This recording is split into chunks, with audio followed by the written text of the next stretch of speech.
Hi YouTube, long time no speak. I believe I skipped a week for my pregnancy updates, and hopefully you can actually hear me. I've got the air conditioning on full blast.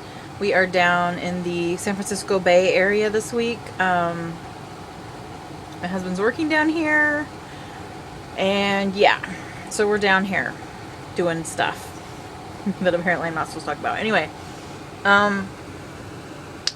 yeah, so this is my 12-week update. Yeah, it's my 12-week update because I'm actually in the middle of my 12th week right now, going on 13, and I think I skipped my 11 week, maybe my 10th week, I don't know.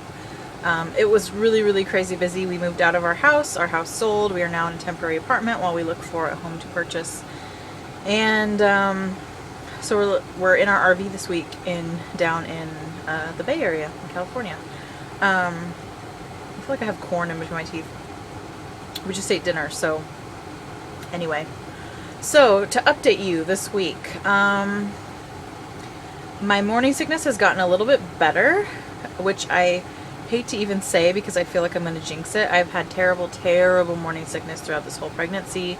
But the last couple days, I've actually had a few hours out of the day that I wasn't feeling like I could vomit at any time or gag randomly on demand. My family has started to make fun of me. I am like the laughing stock because I will just randomly gag and start dry heaving for no reason. It's usually when I'm hungry, I figured out, so I really need to eat regularly to keep something in my stomach so that I don't do that. It's worse in the evenings around dinner time. I just get so hungry all of a sudden and I can't stop it and I start heaving.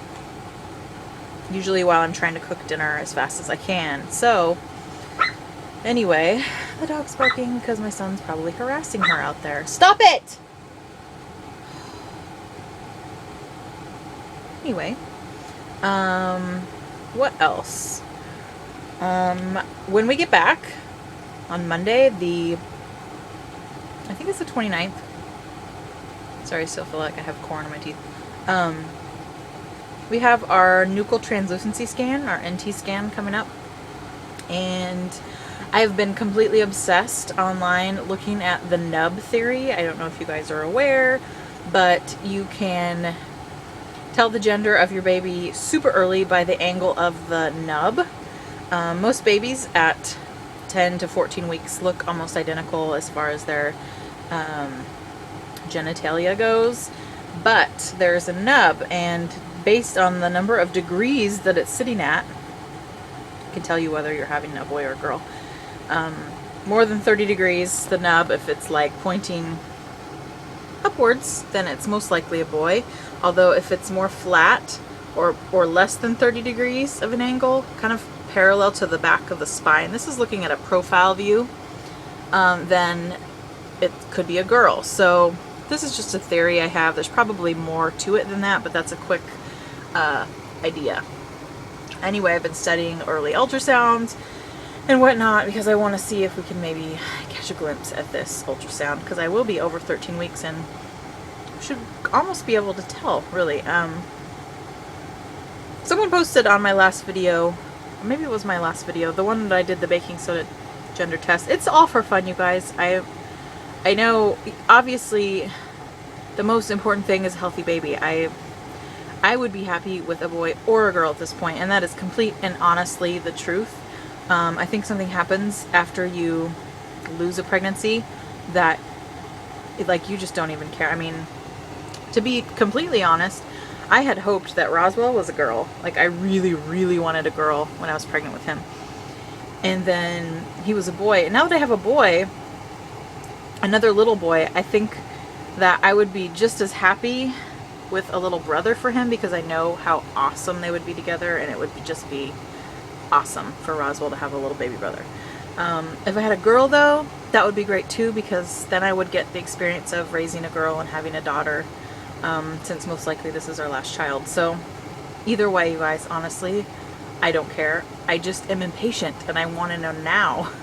My belly is growing. It's getting big, and I will have to, I think I can show you guys a belly shot in the mirror here. I'm in our RV bedroom. It's a little messy. So don't mind the mess. We've been living in here for days while we're down here in California. And yeah, so I'll try and show you a belly shot at the end, but I think that's really all I have to update on. My energy level has come up a little bit. I am no longer narcoleptic. I don't feel like I could fall asleep at any given moment, like while people are talking, in the middle of TV shows, in the middle of reading a book to my child, in the middle of cooking. I mean, I could fall asleep. I used to be able to fall asleep at the drop of a hat. It was just ridiculous. It literally was narcolepsy. So I'm not like that anymore. I do have a little more energy, and I'm not as nauseous, so that is good. I think that's it. So I'm gonna give you a belly shot. Let's see if I can do this. I'm gonna try and turn my camera. Actually, I don't know if I can turn my camera. Okay, we're gonna just try and wing it blindly. Oh, there we go. I can see myself in the mirror. Okay. So, let's see, get a little closer. Oop. Am I blocking the belly? Here is the belly. Do you see it? Look at that. I am not sticking it out. Truth be told, that's sucking it in. It doesn't go anywhere. Yeah, that's me. This is baby. This is 12, actually 12 and a half week baby right now. And it's hard. It's getting hard. And you know what? I've had people tell me, which is kind of rude, by the way, when you tell someone that, you know, your uterus doesn't actually go up over your belly button that high until quite a bit later on in pregnancy. I am aware. However, if you have guts up in here, you have like stomach and intestines, and when your uterus starts to expand, it pushes all that junk up here, and that's why it gets round. It's not necessarily your uterus that's up at the top. So, FYI. Hopefully I schooled some of you. I guess that's it. I'm gonna go. My children are down at the pool for the second time today, and I should probably go join them. So, alright. I hope everyone out there is making healthy choices, and that's it.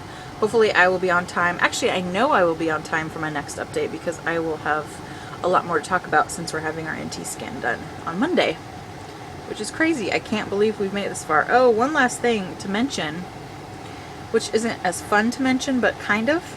I'm almost 13 weeks, which is, if you are my followers and you know about my past, then you know that I lost our last baby at 13 weeks. And so it's a big milestone for me. And it also has brought on a little more anxiety and that kind of thing. So I guess there's a lot riding on this ultrasound. I'm just anxious to see the baby and make sure that it's been growing. I honestly, I think I've been feeling the baby move a little bit the last couple days.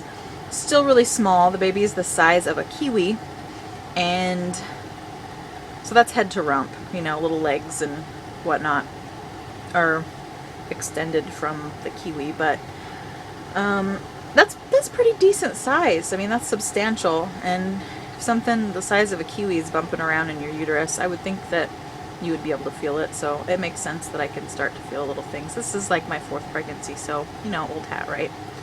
Okay, I'm gonna go, and I will talk to you guys later. Make healthy choices. Bye.